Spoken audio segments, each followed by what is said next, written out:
In episode 4 of season 11 of The Curse of Oak Island, the team intensifies their efforts to locate the misplaced tunnel while exploring the vicinity of the money pit. The investigation raises critical questions. Will they identify the treasure? And what discoveries have the archaeology and excavation team made recently? As the crew resumes their quest, this episode employs advanced contemporary technologies and collective knowledge, progressing with a greater number of sources. Alex notes during the drilling operation at D5 that the tunnel may hold a significant quantity of metallic substances, potentially oriented westward toward the baby blob. At a depth of 53 feet, the drill extracted enigmatic material from exceptionally damp and soft subterranean soil, an indicator often linked to proximity to a tunnel. Later, a meeting with the representative from Dumas Contracting Ltd. in the war room revealed new developments that prompted the team to resume work after regulatory approvals. The Ministry of Labor in Nova Scotia sanctioned drilling and excavation activities, enabling Dumas construction to deepen the garden shaft. With the green light, the team plans to accelerate the analysis of marked areas before major operations. Meanwhile, metal detector specialists Gary Drayton and Peter Fornetti investigate the shoreline of Lot 5, searching for clues to the presence of iron artifacts, metals, or other treasures. Using flags to delineate areas of interest, they identified a site where ships may have rested, uncovering additional activity in the region. Surprisingly, a granite slab was found at the exact center of Lot 5, potentially sealing something beneath the surface. Nearby, a circular depression from the late 1600s resembled the garden shaft. Metal detection in the flagged regions led to the discovery of a cribbing spike, used in Oak Island's construction, and the handle of a snipping tool traced to hand-forged iron scissors of Spanish origin from 1970. Both artifacts were bagged for further analysis. Approximately 50 feet from the shore, archaeologists excavated a rectangular depression associated with the garden shaft. Helen noted its rarity and suggested intentional concealment to evade detection. The meticulous excavation suggested significant activity on Lot 5, with efforts made to obscure evidence. Meanwhile, drilling continued 100 feet into the money pit region, uncovering additional pivotal revelations in D5 and 27. As the episode unfolds, the team persists in their quest, blending cutting-edge technology with historic investigation to unravel the mysteries of Oak Island. The tunnel timber shaft evidence suggests the existence of an additional structure extending in an easterly direction. The wood at the newly discovered tunnel appears more robust, healthier, and closer to the surface than the wood initially sought for the tunnel. At 101 to 995 feet into the drilling process, the drilling machine extracted a substantial mass of moist soil containing scattered materials, including wood, confirming the presence of a second tunnel east of the garden shaft.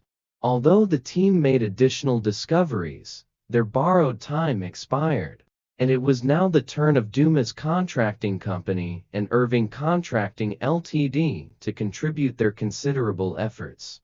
The companies brought robust machinery, including 109-ton cranes for hoisting large appliances and a 3-ton hammer grab tool. As the contracting companies commenced assembly, Alex and the team focused on a new borehole drilling operation, designated C5 and 27, east of the garden shaft. This operation aimed to investigate the newly discovered tunnel, estimated to be 7.5 feet in diameter and over 100 feet deep.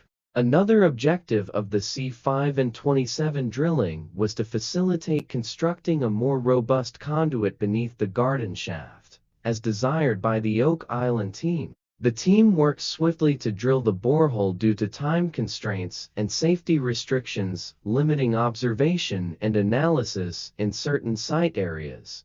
While construction proceeded, Some team members sought to investigate recently unearthed artifacts at the Interpretive Center on Oak Island. Blacksmithing expert Carmen Legg examined what appeared to be a snipping implement, confirming that a fracture occurred where the welded shear of the scissors was affixed to the handle. The circular depression on Lot 5 and the scissors were traced to the same date, hinting at a potential link. Additional finds included ceramic and pearlware fragments, now white in color, dating to the mid-1700s.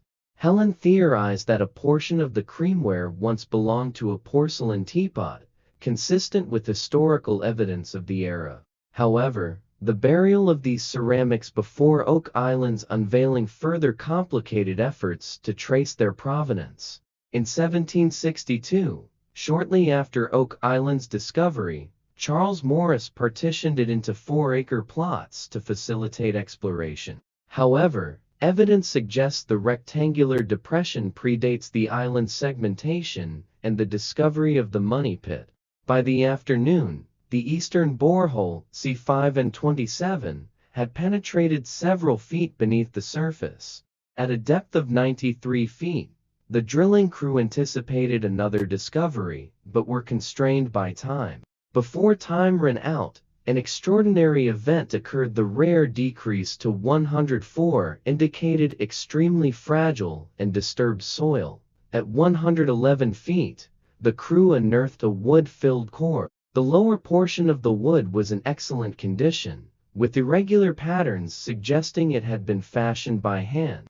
Rather than using advanced technology, axe cuts on timber, or the widespread use of mechanized saws in the 1800s were comparable. If this hypothesis holds true, the tunnel was most likely constructed by a secret depositor or a searcher prior to 1795. The subsequent discovery from the drilling operation comprised a combination of moist soil, oil fiber, wood fragments, and detritus.